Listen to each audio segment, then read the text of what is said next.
Assalamualaikum warahmatullahi wabarakatuh.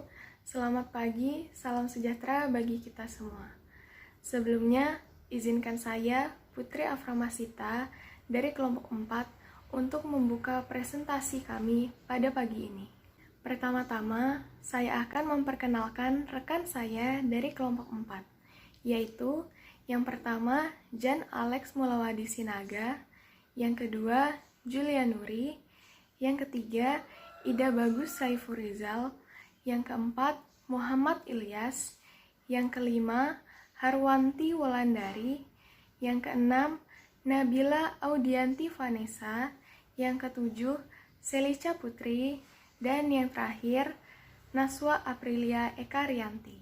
Pada kesempatan kali ini, kami akan membahas materi tentang dukungan terhadap proklamasi kemerdekaan Indonesia. Dukungan terhadap proklamasi kemerdekaan Indonesia. 1. Reaksi langsung dan spontan. Reaksi langsung dan dukungan spontan terhadap proklamasi juga tampak di mana-mana. Di antaranya yaitu A. Komite Van Acti atau Komite Aksi. Komite Aksi merupakan utusan Laskar Perjuangan yang terdiri dari Angkatan Pemuda Indonesia atau API, Barisan Rakyat Indonesia atau BARA, Barisan Buruh Indonesia atau BBI, dan lain-lain. B. Dukungan pemimpin keresidenan pada September 1945. Beberapa pemimpin keresidenan di Jawa menyambut proklamasi kemerdekaan dengan menyatakan diri sebagai dari Republik Indonesia serta mengancam akan melakukan tindakan keras terhadap segala tindakan yang menentang pemerintah Republik Indonesia. Pegawai-pegawai Jepang dirumahkan dan dilarang memasuki kantor-kantor mereka.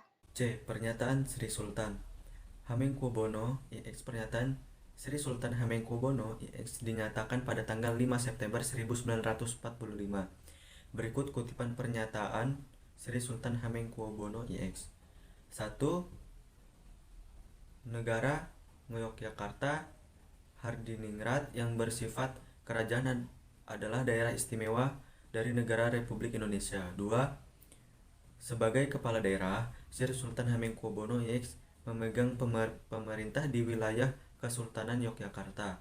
3. Kesultanan Yogyakarta mempunyai hubungan langsung dengan pemerintah pusat Republik Indonesia dari Sultan Yogyakarta bertanggung jawab atas negeri Yogyakarta langsung kepada Presiden Republik Indonesia. D. Peristiwa lapangan Ikada di Jakarta. Rapat akbar di lapangan Ikada atau singkatan dari Ikatan Atletik di Jakarta pada tanggal 19 September 1945 merupakan bentuk protes dan perlawanan terhadap rencana Jepang menyerahkan kekuasaan kepada sekutu pada tanggal 10 September 1945. Karena kenyataan tersebut, Komisi Aksi yang dipelopori oleh Komisi Aksi Menteng 31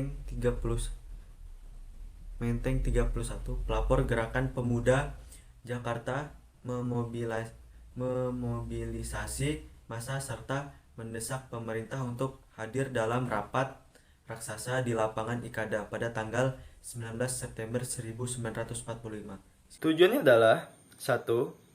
Para pemimpin Republik Indonesia dapat berbicara di hadapan rakyat sehingga semangat kemerdekaan tetap berada di hati rakyat.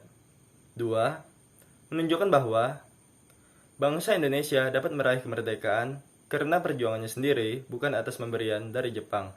Suasana di lapangan Ikada menjadi tegang setelah pasukan Jepang datang dan mengepung dengan persenjataan lengkap. Pada sekitar jam 15.00, Soekarno datang ke lapangan Ikada dan menyampaikan pidato singkat dan berikut isi pidatonya. 1.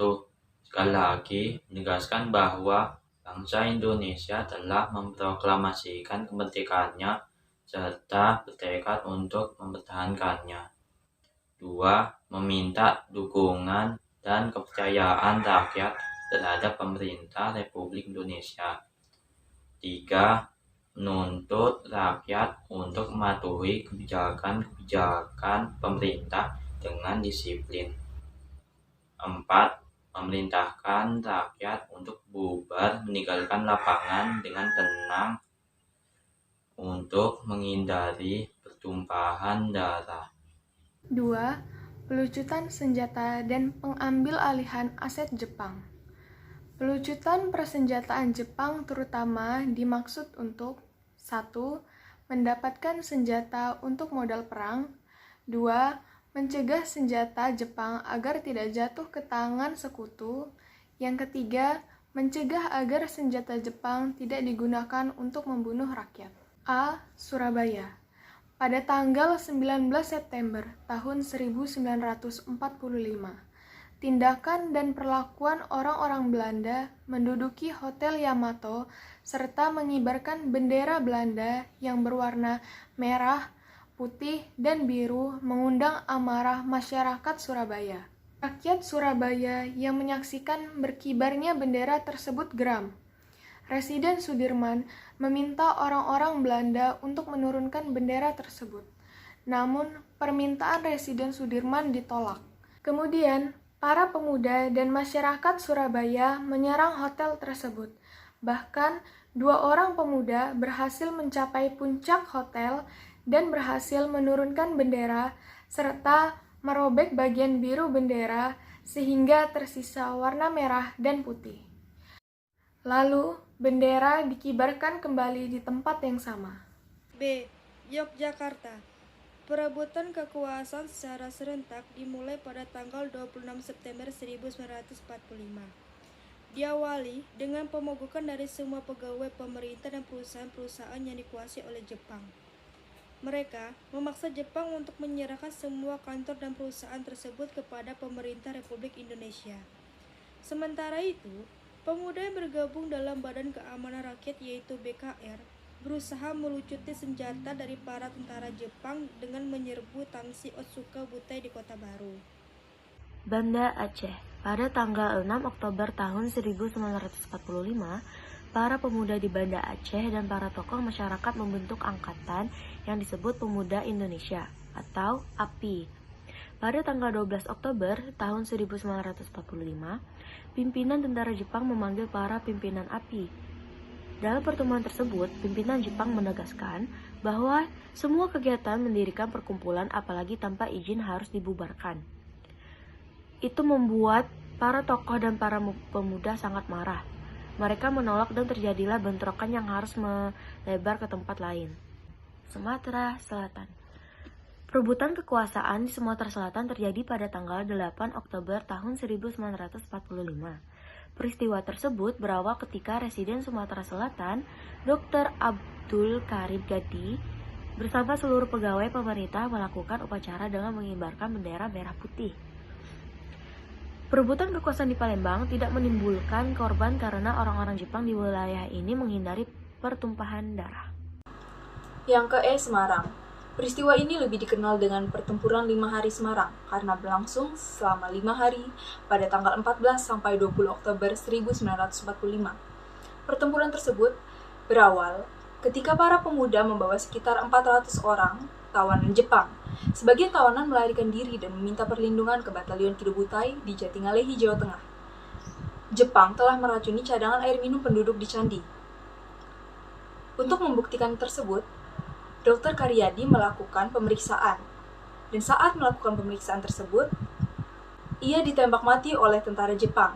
Peristiwa tersebut membuat kemarahan para pemuda, dan akhirnya terjadilah pertempuran 5 hari tersebut. Dan pertempuran tersebut baru berakhir ketika pimpinan TKR berunding dengan pasukan Jepang. Upaya perdamaian berhasil dipercepat setelah pasukan sekutu mendarat di Semarang pada 20 Oktober 1945. Sekutu menawan serta melucuti senjata Jepang. Oke, poin selanjutnya itu di Kalimantan. Untuk di Kalimantan itu sendiri, dukungan proklamasi kemerdekaan dilakukan dengan mengibarkan sangsaka merah putih dan juga mengadakan sebuah rapat-rapat yang dilakukan pada tanggal 14 November 1945. Ada sekitar 8.000 orang dengan gagah dan berani juga berkumpul di Komplek Nica sambil mengarak bendera merah putih. Dan yang selanjutnya di Sulawesi. di Sulawesi sendiri, para pemuda sangat mendukung Gubernur Sulawesi, yaitu Dr. Sam Ratulangi, dengan merebut sebuah gedung-gedung vital dari tangan polisi Jepang. Seperti di Gorontalo misalnya, para pemuda itu berhasil merebut senjata dari markas-markas Jepang. Itu pada tanggal 13 September 1945. Mungkin itu saja yang dapat kami sampaikan tentang dukungan terhadap proklamasi kemerdekaan Indonesia. Kami menyadari presentasi yang kami paparkan masih memiliki banyak kekurangan. Saya mewakilkan teman-teman saya dari kelompok 4 mengucapkan terima kasih. Wassalamualaikum warahmatullahi wabarakatuh.